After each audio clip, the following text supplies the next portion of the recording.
What's up, guys? In today's video, I'm going to cover 4 different crypto narratives you don't want to miss for the next bull run.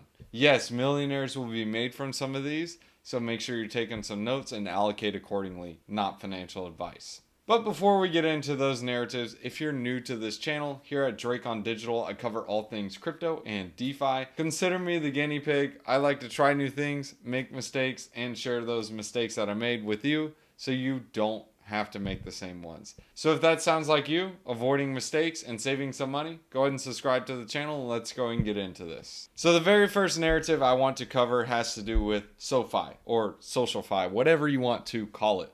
There are 3 different protocols that are getting the most traction right now. That's Frentech, New Bitcoin City, and Stars Arena. The one that's only proven the test of time so far, it is also the first mover, is Frentech. Now, the reason why I really like SocialFi is that it is kind of seen as a social integrity layer.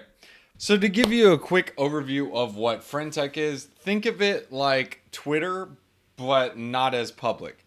So, like, in order for you to access any of these guys' rooms or any of their private message groups, you have to buy one of their keys. So on Twitter, any and everyone is allowed to post anything that they want. It's no charge whatsoever. There is no price gated entry. So in order to access any of these guys' rooms to see what they're talking about, I have to buy one of their keys. So, like, let's take, for example, Bread. Bread is currently trading at 2.04 ETH. So in order for me to get into this room and simply just send him a message and be like, yo, what up, Bread? Or even see what his chats are and have that one-to-one conversation with him, I would have to buy one of his keys. Now, sure, I can go on Twitter and make a tweet and tag him, and maybe he'll respond, maybe he won't, who knows. But you can kind of look at Frentech like that secondary layer. So you have the first layer, which is on Twitter. Everyone can tag someone publicly and get them to respond there. And maybe you can send them a private DM and maybe he will respond. Probably not. Whereas with Frentech, you go in his private chat. Yes, you have to pay to get in there, but you can see what that dude's talking about. You can message him one-to-one, and you can have this type of personal conversation. Frentech also introduced the opportunity to be able to bet on creators and bet on people before they became, I don't know, super popular or big or ended up doing something. So a great example is like some people who wanted to invest in Mr. Beast when he was first posting YouTube videos, they weren't able to invest in him because there originally wasn't a way to purchase a quote unquote share or a key of him. However, when you introduce Frentech, you are now kind of able to partake in his upside. So an example, going back to Bread, the reason why Bread is doing extremely well is because he makes a lot of tools on Frentech. He is one of the early Frentech adopters, and hence why you get this early adoption. You also have someone like OX Captain Levy, which Levy, he is also one of is a big Frentech or whatever you want to call it. And that's why his key price is trading over 4 ETH, which at the time of recording right now, it's like almost $8,000, which goes to show how much people value his key. His key was actually originally trading at like $5, $4, and everyone starts from ground zero. So that's the cool thing about Frentech. This is the very first narrative you don't want to miss. It's SocialFi. There are other chains that are doing this as well. Another is New Bitcoin City. Basically, it's the same exact junk as Frentech, except you now have a public feed and you can do a couple of other things like little red packets. You can do lucky wheels. It's almost like Frentech, but casino-fied, and people on Frentech actually can access your group here. But you can see these guys are trading pretty pricey, and everything here is in Bitcoin. I'll leave links to both of these in the description below so you guys can check it out. And then the last SocialFi that's gaining a bit of traction is going to be Stars Arena. You can kind of look at this like Twitter as well, but it's a little more monetized. So you can actually tip people, you can buy their shares, you can get into a private chat. So it's kind of cool. Just think of it like Twitter, but mess around with it, see what you think. I'll leave links in the description below for all of these. But again, the first narrative is SocialFi.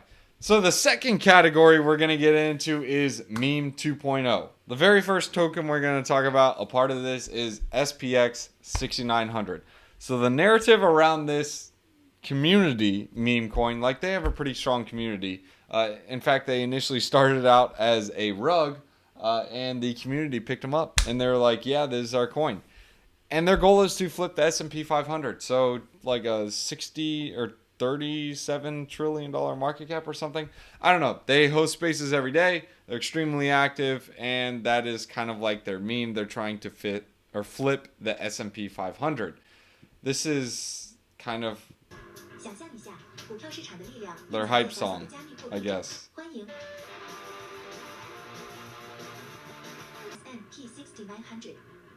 An advanced blockchain cryptography token with limitless possibilities and scientific utilization.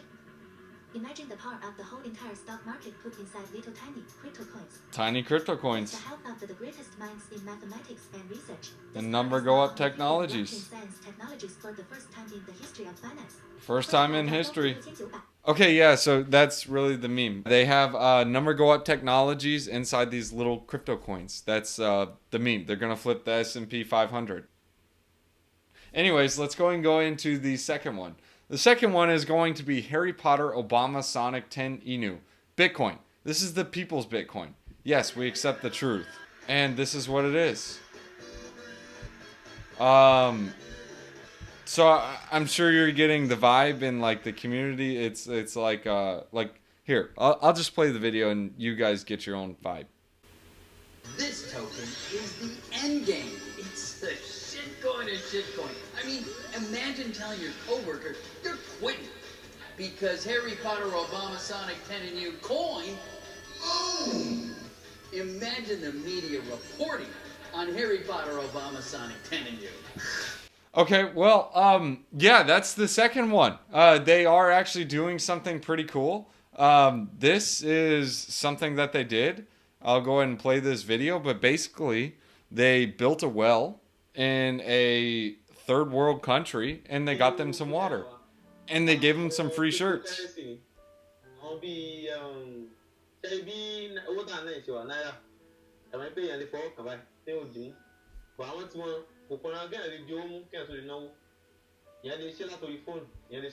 But yeah, he's basically teaching them how to say Harry Potter Obama Sonic 10 Inu token. Yeah, so that's the meme behind that. So again, it's basically a meme coin that the community gets around and they get together and they do stuff, or they have their own narrative. Like, hey, we're going to help as many people as we can. We're going to help this third world country when they don't have water and build a well for them. Or like SPX, it's going to flip the S&P 500. And then you simply have something as small as like Pepe Community. Now, Pepe Community, I would consider this like a meme 2.0 coin. It's not like your Doge. It's not like your SHIB. It's basically a community coin that launched out of a spite with what happened with Pepe. Over at Pepe, a lot of insiders were in there and whales, and they were dumping, and people got upset. So Pepe was like, forget this, we're going to make our own community. And they usually host spaces from time to time. So again, this is the other thing on my radar. So again, the second narrative on my radar is going to be Meme 2.0. Keep these on your radar, guys. If you guys are in the Discord, you guys already have access to that. And these are a couple of them you guys can check out as well.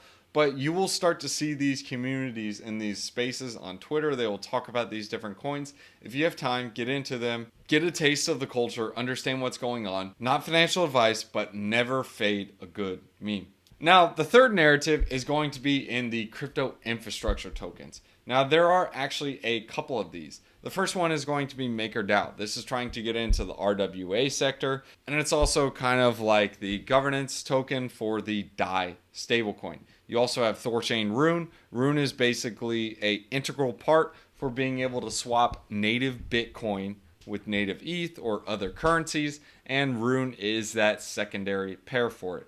I'm not going to go into details on all of these, but understand these are different infrastructure tokens. Then you have Akash.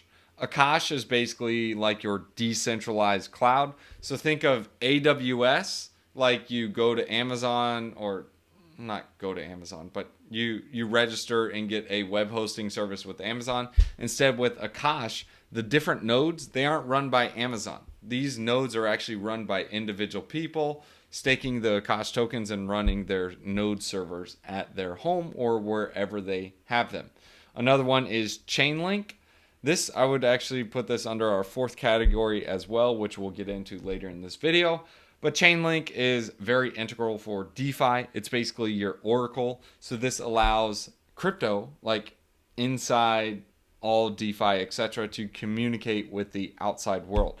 So let's take, for example, I have a lending protocol, and I have someone using Bitcoin as collateral to borrow some stablecoins against it. How am I going to know if this Bitcoin on my balance sheet, or for Aave an example, is going to be at a proper collateralization ratio? Well, this is where oracles come into play. It takes different price feeds from different exchanges, different places, and it's able to get the sum of that and get a average price. So this is really important because without oracles, well, DeFi can be complete chaos. So this is kind of like the backbone to DeFi. Just think of it like your communication layer between the outside world and the inside. And then you have another one called FXS.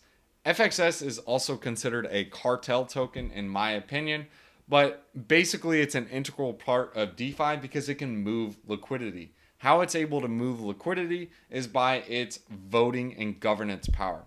So let me explain what I mean by this. If you go on Curve or on Convex or any of these different protocols, as a yield farmer, if I want to go into these pools, I typically chase where the yield is going. What Frax is able to do, since it owns a lot of these governance tokens, it's able to vote on these different pools. So let's say, for example, hey, we want more liquidity for our Frax stablecoin in USDC. Simply all they do is they bribe or they vote on that pool for other people to vote on it. And once the vote passes and everything goes through, incentives are driven there. So the APRs go up, which in turn causes farmers to be like, whoa, I can get 50% APR in my stablecoin. I'm depositing into there. So when they deposit, that increases the liquidity. And when you have increased liquidity, you get better pricing and everyone is kind of happy because the farmers are getting rewards. Liquidity is better. Slippage is lower. People are getting better swaps, and you can kind of consider it a infrastructure and a cartel token. So if people want to get liquidity for a particular token, what do? They need to have FXS. FXS can be used for governance. There are other cartel token and infrastructure tokens, but this is just one of them that I'd like. Now, the last thing I want to cover is going to be the hated rally tokens. This fourth part is going to be quick. The first is going to be Hex. Why is this a hated rally token? Well, because most people don't like Richard Hart and they don't like Hex. And they're like, I want Hex to go to 0. Hence why I consider it, well, a hated rally token. Another one is AVAX. Most people are like, yeah, this is a dumpster fire. This is a dumper token. This is a VC token. It's trash. Not going to touch it. Yeah, that's a hated rally token. It's probably going to do well. Not financial advice. Another one is Rune. This is also a hated rally token. There are a lot of salty holders and salty people back from the hacks. And they're like, yeah, this coin is trash. It's going to 0. Again, it's a hated rally token. Be careful fading hated rally tokens. They go nuts and ham. Another one is Phantom. Most people are like, Phantom is trash. It's been hacked 100 times. It's, well, not hacked, but there's been an exploit. There was the bridge hack with multi-chain. Andre Cronje, he rugged, like whatever you want to call it. There's all kinds of stories for it. I'm telling you, this is going to be a hated rally token, not financial advice. Then you got Rollbit, the casino token. I'm not messing with this one because just, yeah, personal reasons. But this is going to be a hated rally token. Just like it was here, a hated rally, it's going to be a hated rally when it goes like somewhere up here. Who knows? Solana, another hated rally token. Most people don't like this token. I'm one of them. But again, you can't fade it. It's going to do its thing. It's probably going to go up in price and increase really high. Not financial advice. Because it's a hated rally token. Like, I correlate this token with SBF, even though it's not with SBF. That's just like a correlation. And I know I'm not the only one. So this is going to be one of those hated rally tokens. Another one is Canto. I can't believe it. I can't believe it pumped. Canto is basically one of those coins that people think, oh yeah, has no utility. Which, for the most part, it doesn't really have much utility. So they think, oh, it's got bad fundamentals, it should go down. hence why it's probably going to do well. That's why a lot of meme coins do well. They're hated rally tokens. And then I think we can talk about another meme coin is Cardano. Cardano, it will probably be a faded or a hated rally token. These guys, they promise or way over promise, under deliver. Actually, they never deliver, but it's probably going to do something. This is one of those hated rally tokens. Anyways, guys, thanks for tuning in. I hope you guys enjoyed this video. Those are the 4 different narratives you don't want to fade coming up for the next bull run.